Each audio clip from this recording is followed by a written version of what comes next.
Kristaps, Porzingis and Ntilikina. Anthony J. Causi. The franchise and the franchise. The Knicks haven't sold out the Garden in any of their past 3 home games. It's too bad because some fans are missing out on the best sports show in New York. The franchise didn't just score more than 30 points in this Sunday night thriller. No, Kristaps Porzingis notched his first career 40-point game in carrying the club to a thrilling comeback victory over the Pacers from 19 points down that officially stamped the Knicks as the NBA's surprise franchise. And then there was the franchise in his first full fourth-quarter crunch time. Rookie point guard Ntilikina gave Porzingis a bold boost, coming to life after a rocky first half.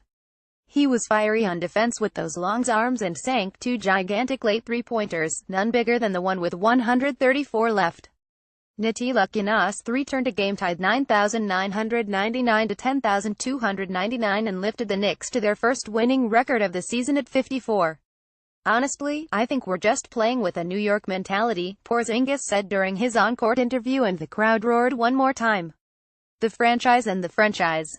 Isn't that what this season was supposed to be about? He grew up in this game right before our eyes, Courtney Lee said of Ntilikina. He's on that building Nike billboard for a reason. Before the game, Knicks president Steve Mills and general manager Scott Perry escorted guest Chauncey Billups around the bowels of the Garden. Perry and Billups were close in Detroit. Once highly critical of the Knicks in his position as an ESPN ABC analyst, Billups now wants to be around this. And so the young, up-and-coming Pacers got beat by a new up-and-coming Knicks squad after dominating for nearly 3 quarters.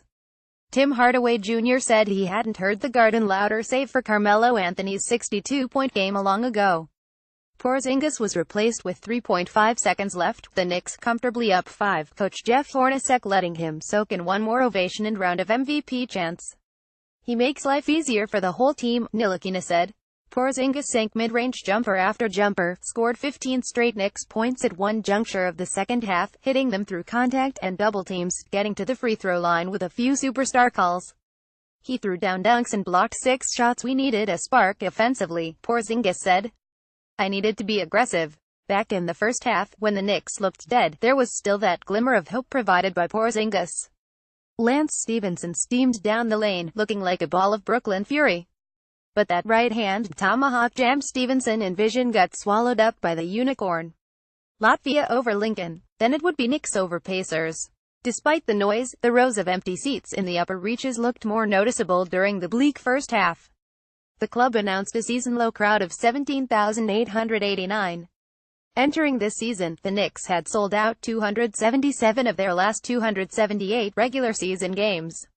Despite the franchise exuding this breath of fresh air minus Anthony's tiring act, these Knicks crowds haven't been their automatic sellout selves of 19,812. But there's more reason to watch and make noise than ever. Ntilikina going from shooting an airball and missing his first 2 career free throws in the first half to becoming a co-hero with 10 points, 7 assists and 3 steals. "Everyone on the bench was going crazy. The crowd was going crazy," said center Enes Kanter, who collected 18 rebounds. "I've been in OKC. It's the same." Porzingis is as must-see as any player in the NBA right now. His first highlight moment of the night came in the first quarter, Hardaway Jr. throwing an errant alley-oop on the break that looked headed up to the Garden's pinwheeled ceiling. Except Porzingis extended his right arm to the sky and guided the ball miraculously into the rim. This wasn't a win over an Eastern Conference tanker. These Pacers 55 are led by young big man Miles Turner, point guard Victor Oladipo and the emerging Domantas Sabonis. The Pacers could be one team the Knicks need to beat out, if they want that 8th playoff seed.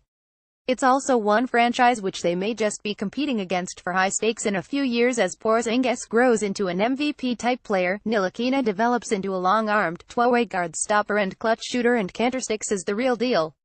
The Knicks are playing smarter on defense and sharing the ball more than since BC before Carmelo. Knicks brass was right. It needed a fresh start from the Anthony era, needed a more team-oriented leading man such as Porzingis. Those who fretted Anthony's absence would set back Porzingis look like fools. The pundits projected the Knicks as a 25-win team minus Anthony and Derrick Rose. Porzingis could still run out of gas. More likely the Knicks now are going to be the hottest ticket in town.